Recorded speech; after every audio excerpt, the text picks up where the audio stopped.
साँच्चै यो गेम एउटा एउटा यस्तो एप्स हुनुपर्ने कि त एउटा यस्तो जादु हुनुपर्ने कि है त्यो जादु र त्यो एप्स चाहिँ लिमिट व्यक्तिहरूलाई मात्र के जो कि हामी भिडियो कल गर्छौँ भिडियो कल हो त्यो भिडियो कल गऱ्यो भनेपछि लिमिट व्यक्तिहरू है त्यो एप्स र त्यो जादु जसलाई भिडियो कल गर्यो त्यो ठाउँ यो भिडियोको क्यामेराबाट आउट गर्न मिल्ने भइदिएको भए के गर्थ्यो होला ल भन्न त मलाई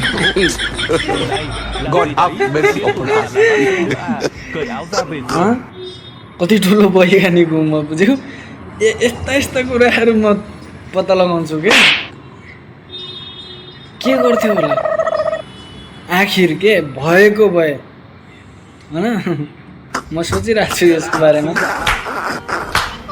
उत्पातै हुन्थ्यो होला के होइन